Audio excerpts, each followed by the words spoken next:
Hello दोस्तों, स्वागत है आपका आपके के यूट्यूब चैनल टेक्निकल शिक्षा में।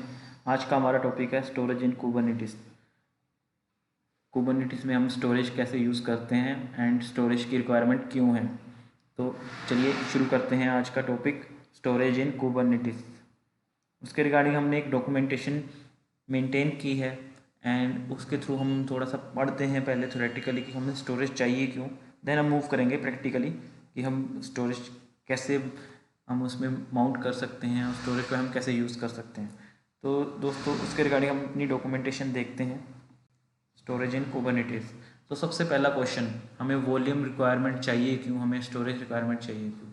दोस्तों जैसे पोड की लाइफ इमोर्टल होती है, पोड हमारे एंड पे कुबरनेटिस में बनते रहते हैं और डिलीट होते रहते हैं, बट जो स्टोरेज उसके पोड के अंदर जो डाटा है वो अगर क्रिटिकल है तो वो हमें, अगर बाई चांस हमारा पोड लॉस हो जाए तो उसके साथ हमारा डाटा भी लॉस हो जाएगा, जो वो दोबारा से हम रिसाइकल नहीं कर सकते।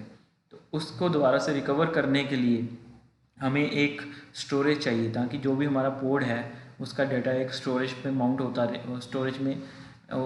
स्टोरेज में सेव होता रहे और पोड हमारा एक स्टोरेज के साथ माउंट हो जाए। जितने भी हमारे पोड बने वो एक स्टोरेज के साथ माउंट हो और वहाँ पे हमारा डाटा सेव होता रहे, बाद में कभी भी हमें रिक्वायरमेंट हो वहाँ से हम अपना डाटा रिकवर कर सकें। तो इसमें हमें कौन से पोर्ट्स चाहिए या कौन से पोर्ट्स हम इसमें यूज़ कर सकते हैं, तो वो हमारे होते हैं स्टेटफुल पोर्ट्स। स्टेटफुल पोर्ट्स कौन से होते हैं? स्टेटफुल एप्लीकेशंस या स्टेटफुल पोर्ट्स आप कह सकते हो कि डेटाबेसेस हो गए, जिस एप्लीकेशन में हमारे प्रीवियस रिक्वायरमेंट जो है उसके बेस पे हमारी नई रिक्वायरमेंट आ रही है, जो प्रीवियस मेमोरी है उसके बेस पे हमारी नया डाटा एंट्री हो रही है, तो उस रिक्वायरमेंट को हम कहते हैं स्टेटफुल एप्लीकेशन। फॉर एग्जांपल डेटाबेसेस, जिसमें हमारे डेली बेसिस पे बहुत सारी एंट्रीज हो रही हैं और हमारा प्रीवियस डाटा रिकॉर्ड हो रहा है एंड न्यू डाटा हमारा उसके बेसिस पे सेव होता जा रहा है एंड हम प्रीवियस डाटा को लॉस नहीं कर सकते। हमारे पास लॉग्स बन रहे हैं एंड हम डेटाबेस में कुछ भी अपडेट कर रहे हैं तो हमारे पास रिक्वायरमेंट चाहिए उसकी। तो स्टेटलेस एप्लीकेशन क्या होता है? ये वो एप्लीकेशन होती हैं जिसमें अपनी स्टेट ऑफ डाटा के रिकॉर्ड नहीं रखना पड़ता है, इसमें हर रिक्वेस्ट नहीं होती है। तो आगे मूव करते हैं, हमें स्टोरेज वॉल्यूम कौन से चाहिए, हम कैसे इसको माउंट कर सकते हैं। इसमें दो टाइप के होते हैं दोस्तों, एक शेयर्ड वॉल्यूम होता है, एक लोकल वॉल्यूम होता है। लोकल वॉल्यूम आपको नाम से ही समझ आ रहा है कि ये लोकली होता है। फॉर एग्जांपल मैंने कुबरनेटिस मास्टर बनाया है, मैंने एक कुबरनेटिस मास्टर बनाया, उसी में से मैं एक लोकल वॉल्यूम अटैच कर रहा हूँ टू द पोड। एंड इसका ड्रॉबैक ये होगा कि फॉर द टाइम बिंग हमारा जो डाटा है उस वॉल्यूम में हमें मिलता रहेगा, बट अगर बाई चांस हमारा मास्टर सर्वर बैठ गया, या यू कैन से कि मास्टर सर्वर में कुछ मास्टर सर्वर डाउन हो गया और हमारा सर्वर अप ना आए, तो सर्वर के साथ साथ हमारा डाटा भी जाएगा। तो इससे बचने के लिए हम यूज़ करते हैं शेयर्ड वॉल्यूम। ये दो टाइप के होते हैं, सैन बेस्ड, नैस बेस्ड। तो शेयर्ड वॉल्यूम की एग्जांपल हम आज करेंगे एनएफएस के थ्रू, एंड एनएफएस के थ्रू ही हम एक वॉल्यूम क्रिएट करेंगे और उसको हम माउंट करेंगे अपने कुबरनेटिस मास्टर एंड वर्कर के साथ, वहीं से हम अपना डाटा उसमें स्टोर करवाएंगे। सो दोस्तों आगे बढ़ते हैं, कुबरनेटिस में स्टोरेज कैसे करते हैं। इसमें दो टर्म्स होती हैं, एक परसिस्टेंट वॉल्यूम एंड एक persistent volume claim. persistent volume and persistent volume claim। तो persistent volume क्या होता है? persistent volume एक हमारे पास क्लस्टर के ऊपर एक हम वॉल्यूम की रिक्वायरमेंट जो भी होती है, तो ये स्टोरेज की इंफॉर्मेशन कंटेन करता है कि स्टोरेज कौन से टाइप की है, स्टोरेज कहाँ रन हो रही है और किस नोड पे और किस मोड पे हमें स्टोरेज को लेना है। ये पूरी हमें नॉलेज परसिस्टेंट वॉल्यूम के थ्रू मिलती है। ये हमारे क्लस्टर, जो भी कुबरनेटिस का क्लस्टर है उसके ऊपर हमारा एक परसिस्टेंट वॉल्यूम आता है। परसिस्टेंट वॉल्यूम कुछ भी नहीं होता है, इसमें जस्ट कि ये हमें बताता है कि स्टोरेज की इंफॉर्मेशन क्या है, कि हमारी स्टोरेज एनएफएस है या हमारी स्टोरेज इसी आइस कजी है, ये हमारी इंफॉर्मेशन देता है टाइप ऑफ स्टोरेज की और स्टोरेज कहाँ रन हो रही है। ये हम जब YAML फाइल देखेंगे उसमें हमें और क्लियर होगा practically.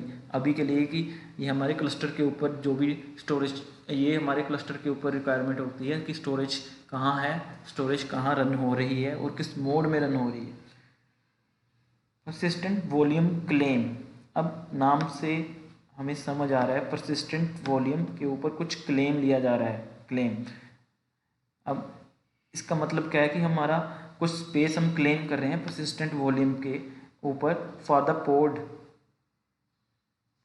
Space is claim from PV persistent volume for the pod that is claim through PVC. मतलब परसिस्टेंट वॉल्यूम क्लेम क्या हो गया, एक परसिस्टेंट वॉल्यूम के ऊपर से हमने कुछ स्पेस अपने पोड के लिए ले ली, ताकि भाई हमारी जो भी स्टोरेज है इसमें इतनी स्पेस में हमारी स्टोरेज जो भी पोड के अंदर है वो इतनी स्पेस में हमारी माउंट होगी। क्या होता है कि हम इधर से शुरू करते हैं from the right. Storage server है, स्टोरेज सर्वर की इंफॉर्मेशन हमें बता रहा है पीवी परसिस्टेंट वॉल्यूम की, हमारी स्टोरेज सर्वर कहाँ है, इसका कौन से मोड में है, कौन सी टाइप ऑफ स्टोरेज है, और उसके ऊपर हमारी क्लेम हो रही है पीवीसी। परसिस्टेंट वॉल्यूम क्लेम कर रहा है पोड के लिए स्टोरेज। तो ये बाउंड क्या है, जब ये स्टोरेज क्लेम करता है तो ये अपने आप को बाउंड कर लेता है पीवी के साथ, पीवी के साथ अपने आप को बाउंड कर लेता है ताकि हमें यहाँ से स्टोरेज मिल सके पीवीसी के लिए। तो स्टोरेज सर्वर की डिटेल्स हमें मिलती हैं पीवी से, पीवीसी इसके साथ बाउंड करके हमें स्टोरेज अपनी जितनी भी उसमें रिक्वायरमेंट है पोर्ट को देता है। तो दोस्तों आगे देखते हैं थ्योरेटिकली क्या है स्टेप्स, हमें अभी प्रैक्टिकली देखना है कैसे करेंगे। इसके रिगार्डिंग हमें स्टेप्स हैं, स्टेप्स देखते हैं। तो दोस्तों सबसे पहला स्टेप है कि अब हमें एक एनएफएस सर्वर बनाना है एंड मास्टर एंड वर्कर को एनएफएस क्लाइंट बनाएंगे ताकि दोनों की कम्युनिकेशन हो सके। तो इसके रिगार्डिंग हमने कुछ ये कमांड्स भी लिखी हैं, ये हम यूज़ करेंगे। और या आगे कैसे how to setup PV resource, ये YAML फाइल है, ये जब हम करते हैं इसको तब हम देखते हैं। Access mode, persistent volume policy, ये अभी हम देखते हैं जब हम बनाएंगे पीवीसी, तब हम इसके ऊपर आते हैं। तो चलिए दोस्तों अभी हम शुरू करते हैं अपना प्रैक्टिकल, कैसे हम बनाते हैं एनएफएस सर्वर एंड उसको कैसे हम बनाते हैं क्लाइंट, देन हम मूव करते हैं प्रैक्टिकल पार्ट के ऊपर। तो दोस्तों अब हम प्रैक्टिकली देखेंगे। अब मेरे पास 3 सर्वर हैं, एक है हमारे पास मास्टर, ये है हमारे पास वर्कर एंड ये इसको मैं बनाऊंगा एनएफएस सर्वर। अभी हम देख लेते हैं मास्टर और वर्कर कनेक्टेड हैं या नहीं। उसके लिए हमारे पास कमांड होती है kubectl get nodes। तो अभी वर्कर मैंने अभी ऑन किया है तो ये नोड रेडी स्टेट में आ रहा है, मास्टर रेडी स्टेट में आ रहा है, तो ये हो जाएगा थोड़े टाइम में। तो अभी हम मूव करते हैं यहाँ पे, अभी हम इसको बनाते हैं एनएफएस सर्वर। तो उसके लिए हमारे पास कमांड होती है yum install nfs-utils -y star लगा देंगे तो इसमें जितने भी पैकेजेस हैं वो सभी ये डाउनलोड कर लेगा। तो ये हमारे पास एनएफएस का पैकेज आ गया, इसको हम स्टार्ट कर सकते हैं। systemctl start nfs-server, इसका स्टेटस देखेंगे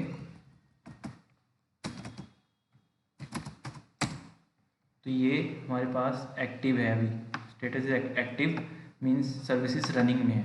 तो हम इसकी सर्विसेज को इनेबल कर देते हैं। इनेबल तो करते हैं ताकि अगर हमारा सिस्टम रिबूट कर गए तो बार बार हमें सर्विसेज रीस्टार्ट ना करनी पड़े।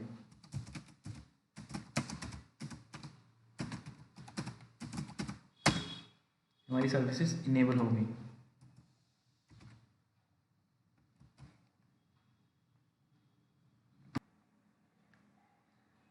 तो दोस्तों अब हम इसके अंदर एनएफएस सर्वर बना चुके हैं। ये हमारी एनएफएस सर्वर मशीन है। अब इसके अंदर हम एक डायरेक्टरी बनाएंगे जिसके थ्रू हम यहाँ पे हम अपना वॉल्यूम जो भी अपने स्टोरेज का डाटा है वो आप रखेंगे। उसके रिगार्डिंग हम कुछ स्टेप फॉलो कर लेते हैं। तो वो हमने इसमें रखे हुए हैं। एक हम डायरेक्टरी बनाते हैं ओपीटी के अंदर NFS,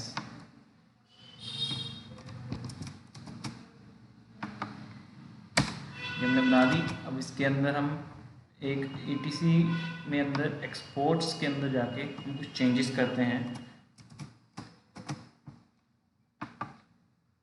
ETC के अंदर एक्सपोर्ट्स, ये NFS की फाइल होती है, यहाँ पे हम चेंजेस करेंगे। यहाँ पे हमें डायरेक्टरी का नाम और इसके अंदर हमें क्या क्या हम कर सकते हैं, read write no root squash, ये सब NFS के अंदर हम यूज़ करते हैं ताकि हम इसकी तरह हम इसको परमिशन दे सकते हैं। तो मैं इसको सेव करके बाहर आ जाऊँगा।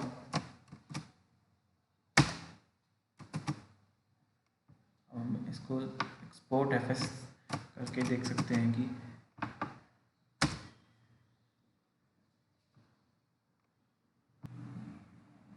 तो ये हमारा NFS सर्वर बन चुका है। अब हमें क्या करना है, अब हमारा नेक्स्ट स्टेप है, हमारा जो वर्कर है एंड जो हमारा मास्टर है, इनको हम NFS क्लाइंट बनाएंगे।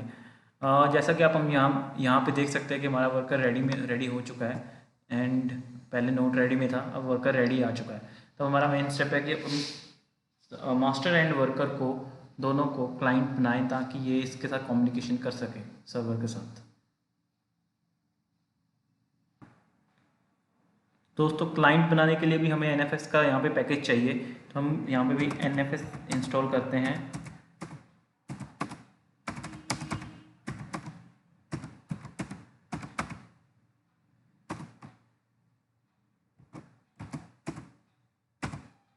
अब ये कमांड हम दोनों सर्वर्स में चला देंगे।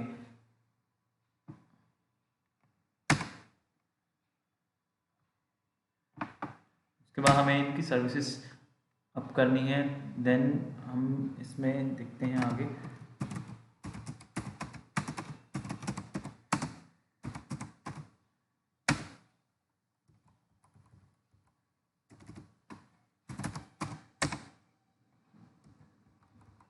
सेम स्टेप्स हम वर्कर पे यूज़ करेंगे।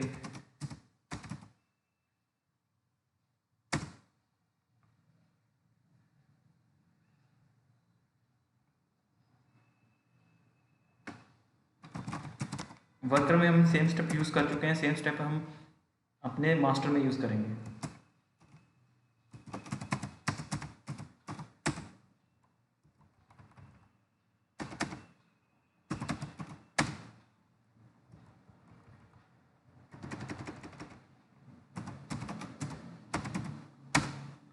चलिए दोस्तों, ये हो गया हमारा basic NFS server and NFS client हमारा बिल्ड हो चुका है। हमने यहाँ पे इसको सर्वर बना दिया एंड ये हमारे दो क्लाइंट हो गए। अब इन दोनों के बीच में कम्युनिकेशन होगी, जो भी हमारा डाटा आएगा वो हम देखते हैं इसमें कैसे स्टोर हो रहा है। आगे देखते हैं आगे के स्टेप्स, उसके ये फॉलो करते हैं हम अपना डॉक्यूमेंट। अब सबसे पहले है हमें PV बनाना है। तो PV के लिए हमारे पास एक YAML फाइल आती है PV की, जो मैंने डॉक्यूमेंट में दे रखी है, तो उसको हम यूज़ कर लेते हैं। उसके थ्रू हम अपना PV बनाएंगे एंड हम उस YAML फाइल को यूज़ करते हैं।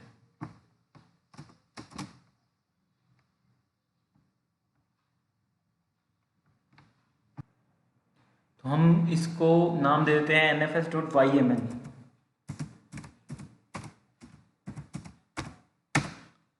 यहाँ पे जो भी हमने कॉपी किया उसको पेस्ट करेंगे, API वर्जन।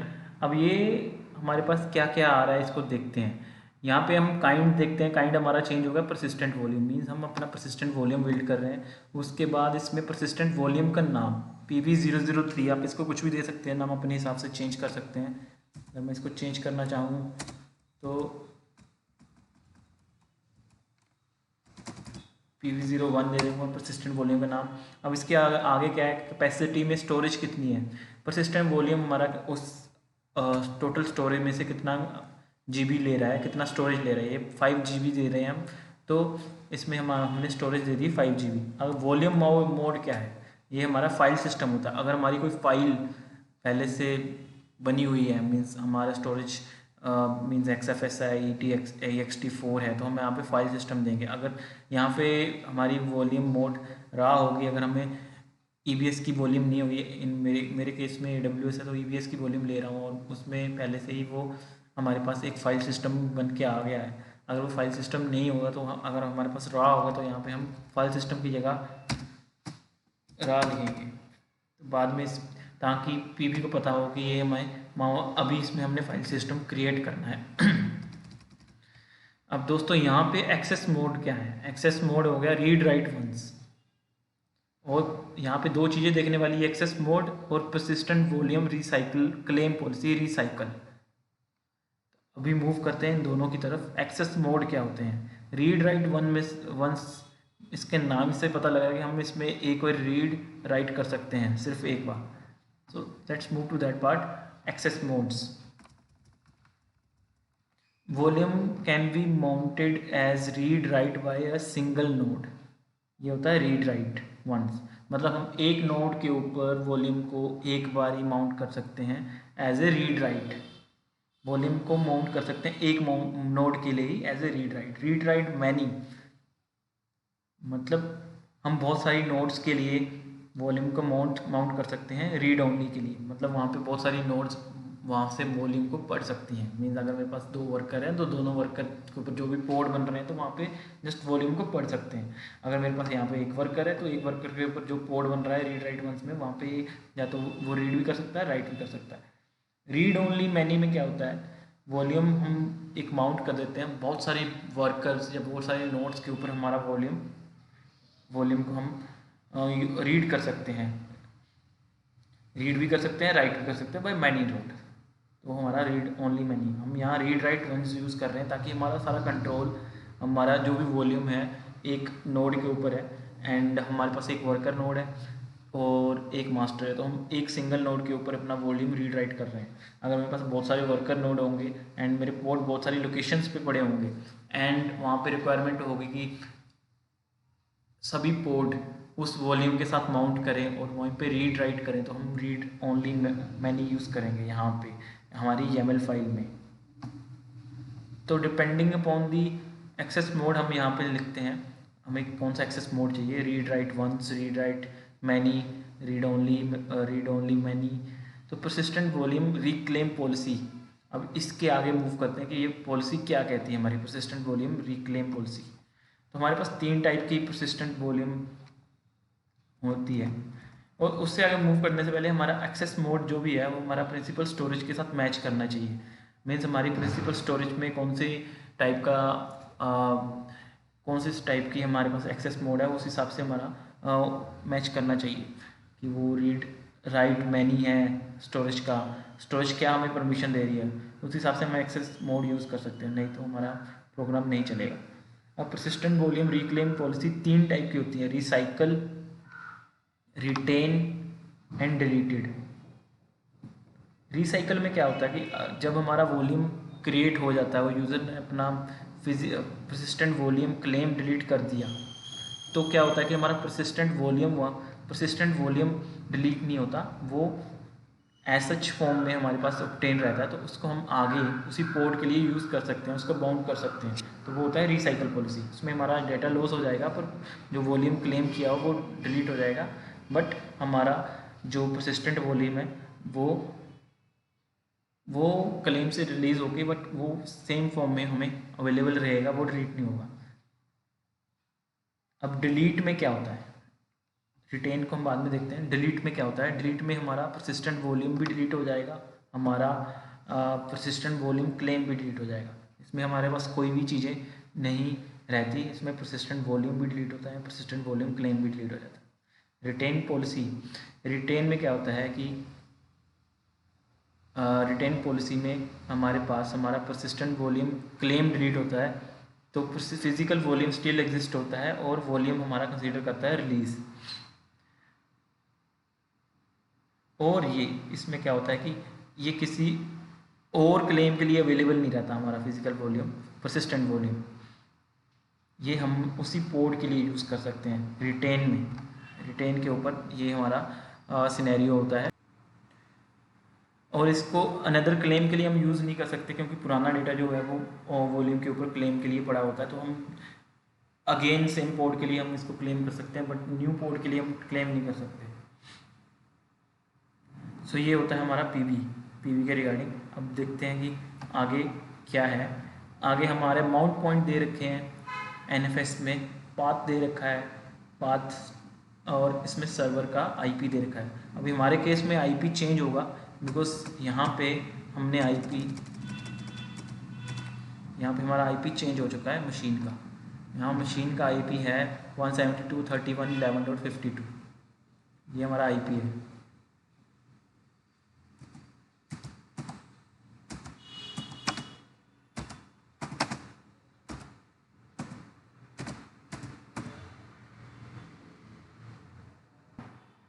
और यहाँ पे हमारा एनएफएस कहाँ चल रहा है ये बात भी हमें चेंज करना पड़ेगा।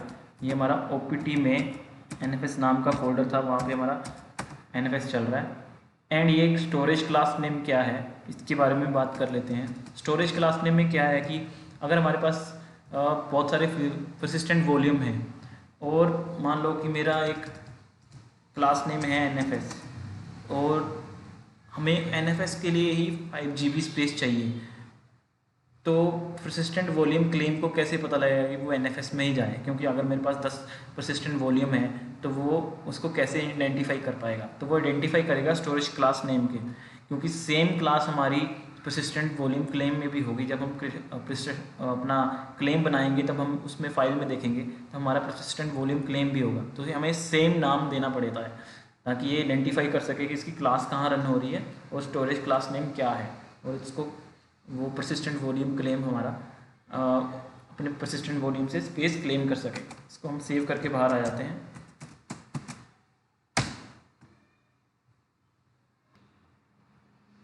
तो दोस्तों अभी हम देख लेते हैं हमारे पास कोई फिजिकल वॉल्यूम परसिस्टेंट वॉल्यूम पड़ा है या नहीं। उसके लिए कमांड होती है kubectl get pv, no resources found. अब हम क्रिएट कर लेते हैं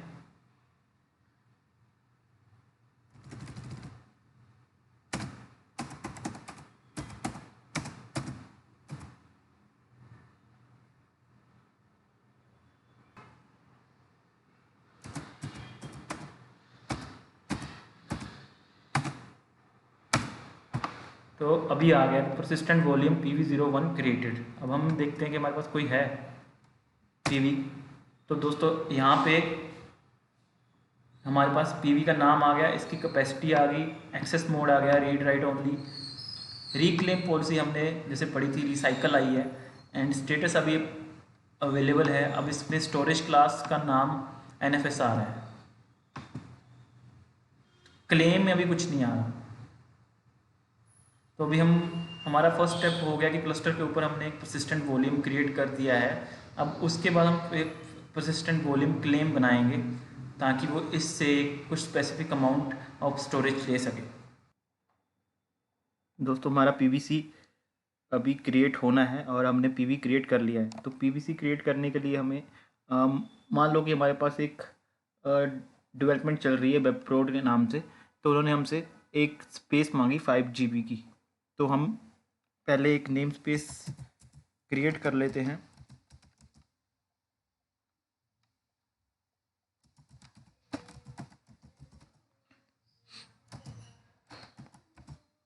वेबप्रोड नाम का नेम स्पेस हम क्रिएट कर लेते हैं।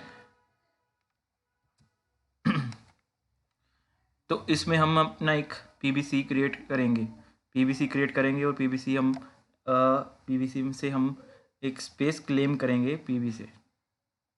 तो पीवीसी के लिए हम एक फाइल क्रिएट कर देते हैं अपनी vipvc.yml।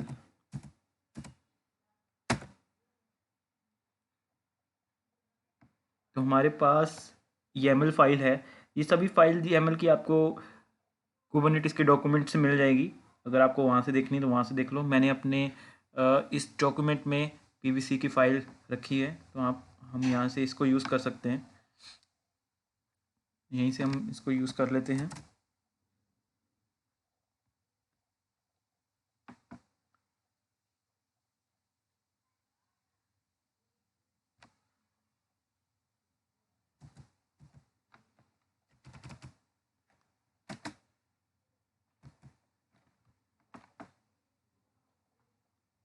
एक मिनट, ये कॉपी नहीं हो पा रहा।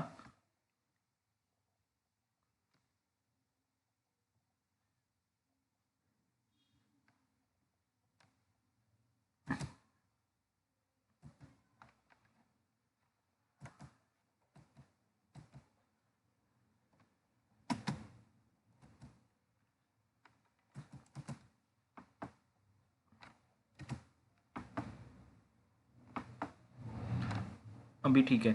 तो यहाँ पे हमारा काइंड चेंज हो गया, परसिस्टेंट वॉल्यूम क्लेम। आपको भी याद होगा तो हमने भी परसिस्टेंट वॉल्यूम बनाया था, वहाँ पे काइंड परसिस्टेंट वॉल्यूम था। ये हमारा परसिस्टेंट वॉल्यूम का नाम हो गया।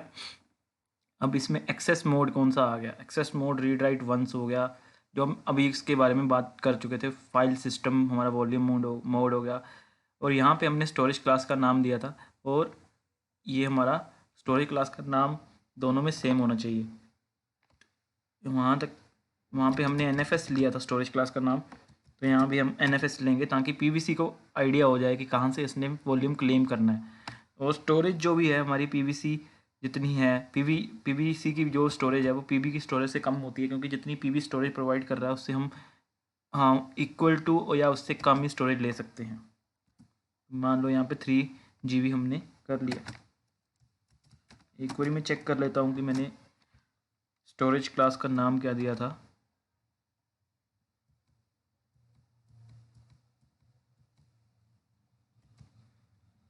NFS, सही है।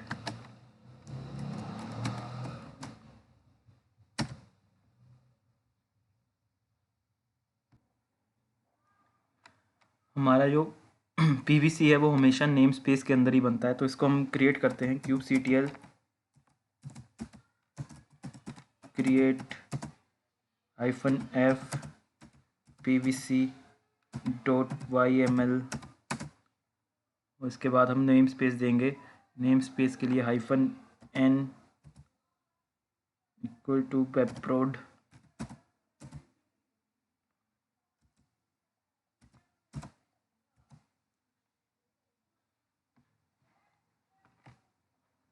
इक्वल टू नहीं भी यूज़ कर सकते हम, यहाँ पे -n pepprod।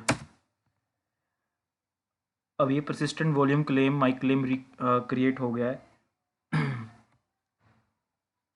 और हम देखते हैं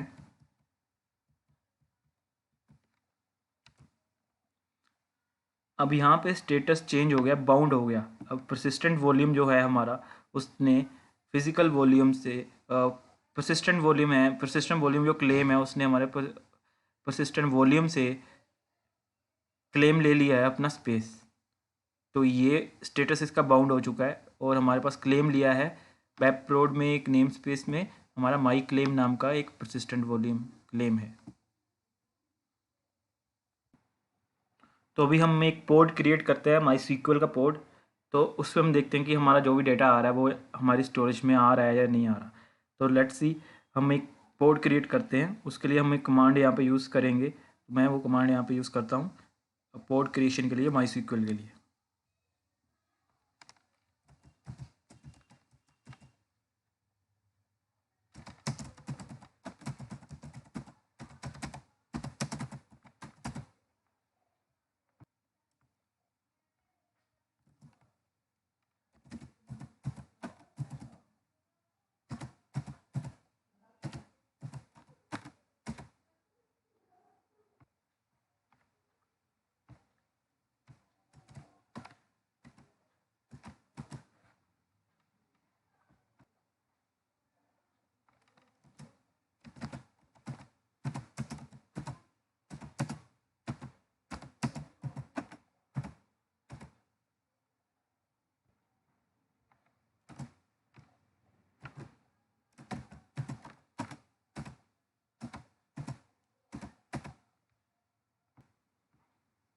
इस कमांड से हमारी एक डिप्लॉयमेंट क्रिएट हो जाएगी, और डिप्लॉयमेंट टेस्ट की, जिसमें हमारी इमेज होगी MySQL की।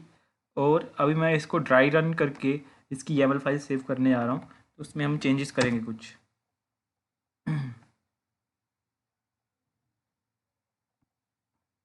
ड्राई के बाद हाइफन आएगा, ड्राई हाइफन रन होता है।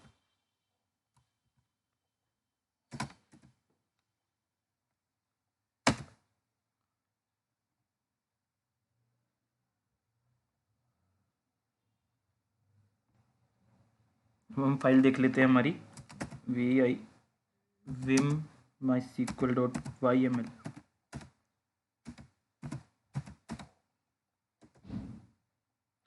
इसमें vim कमांड नहीं है, तो हम vim इंस्टॉल कर लेते हैं।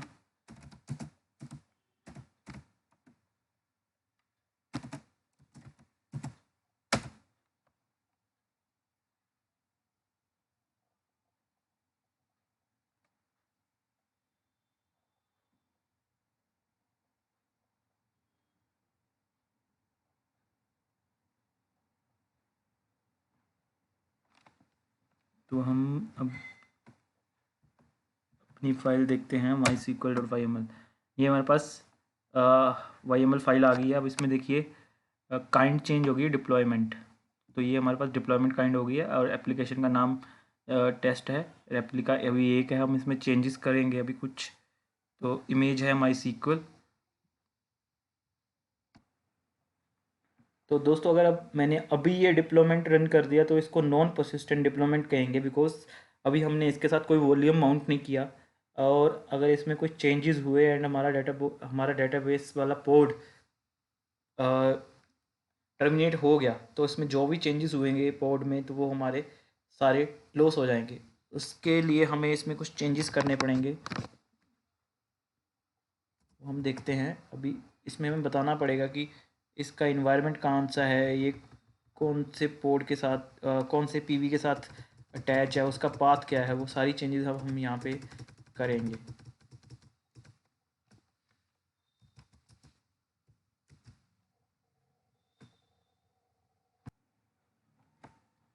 इसमें मेरे को डेटाबेस का नेम देना पड़ेगा। नेम क्या है,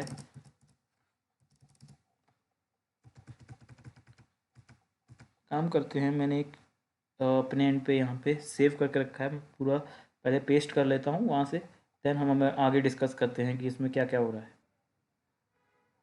तो दोस्तों इसमें हमने पूरी डिटेल दे दी है कि इसमें क्या हो रहा है। अभी हमने इन्वायरमेंट में ये हमारा जो कंटेनर है, जो हमारा पोड है, उसका नाम हम दे दिया, उसका यूज़र नेम दे दिया MySQL, और उसका पासवर्ड दे दिया रेड हैट। और ये माउंट हो रहा है एक वेर लिब में MySQL नाम के एक पाथ में। तो वहाँ पे हमारे एक वॉल्यूम क्रिएट हो रहा है ABC, और हमने ये माउंट कहाँ से हो रहा है, ये क्लेम नेम ले रहा है माई क्लेम जो हमने अभी PVC क्रिएट किया, वहाँ से भी अपना क्लेम नेम माई क्लेम ढूंढेगा और उससे स्पेस लेगा और इसको माउंट कर देगा यहाँ पे। दोस्तों अब हम अपनी डेटाबेस के पोर्ट को क्रिएट करते हैं। उसके लिए कमांड होगी हमारी kubectl create -f, अपने जो हमारी YAML फाइल उसका नाम, और इसको बता देगी कौन से नेम स्पेस में इसको हमने क्रिएट करना है। और हमारी डिप्लॉयमेंट टेस्ट क्रिएट हो चुकी है। तो अभी इसमें हम देखते हैं आगे। और अब हमें टेस्टिंग करनी है कि ये हमारा डेटाबेस बाउंड हुआ या नहीं। उसके लिए हम क्या करते हैं,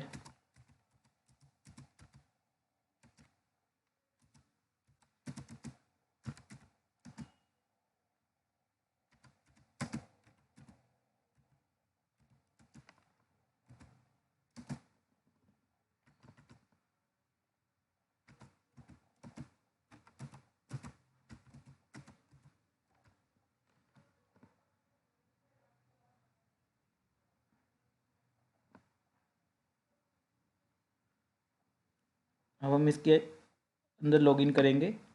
देन हम देखते हैं कि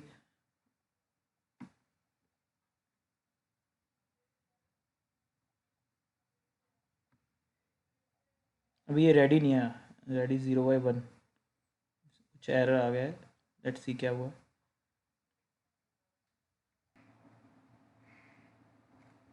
नोट्स देख लेते हैं हमारी।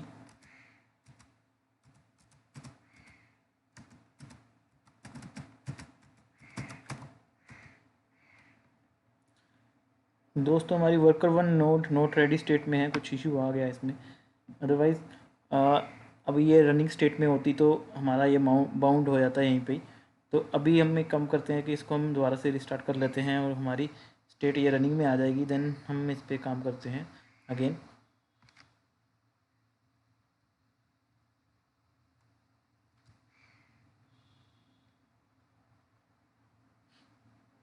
ये तभी पेंडिंग स्टेट में है हमारा टेस्ट, बिकॉज इसको वर्कर 1 नोड मिल नहीं पा रही है एंड वो हमारी नोट रेडी है। तो अभी इसको हम रेडी स्टेट में लाते हैं, देन हम इस पर काम करते हैं। Let's see. दोस्तों अब चेक करते हैं हमारा वर्कर अब आया है नहीं। kubectl गेट नोड से हम चेक करेंगे। वर्कर हमारा अभी रेडी है। मैंने एक नया वर्कर क्रिएट किया, हम इस पर हम करेंगे वर्कर 1 हम not ready, worker 1 is ready. So ये हमारे पोड रनिंग में आ गया एंड टेस्ट 1 भी रनिंग में आ गया। तो हम अपना आगे देख सकते हैं कि हम कैसे इसको ये हमारा स्टोरेज हमें माउंट हुई है या नहीं हुई। Let's check. अब हम पोड के अंदर जाके हम देखते हैं कि हमारी स्टोरेज माउंट हुई है या नहीं हुई। तो हम इस कमांड से अपने पोड के अंदर एंटर करते हैं।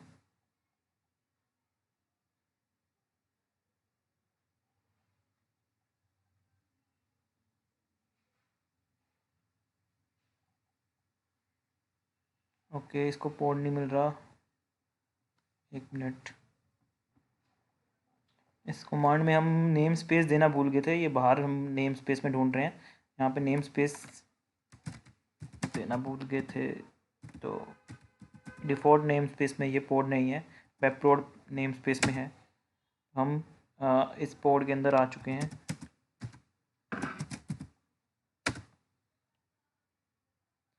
दोस्तों ये हमारा पोड माउंट हो चुका है यहाँ पे OPT/NFS सर्वर के साथ। जो भी हमारा डेटा होगा वो यहाँ पे सेव होता जाएगा इस लोकेशन में। तो ये था हमारा PV और PVC ये वाला कॉन्सेप्ट, स्टोरेज वाला कॉन्सेप्ट। सो होपफुली आपको आज जो भी हमने डिस्कस किया वो उसके रिगार्डिंग आइडिया हो गया होगा कि हम इसमें स्टोरेज कैसे यूज़ कर सकते हैं।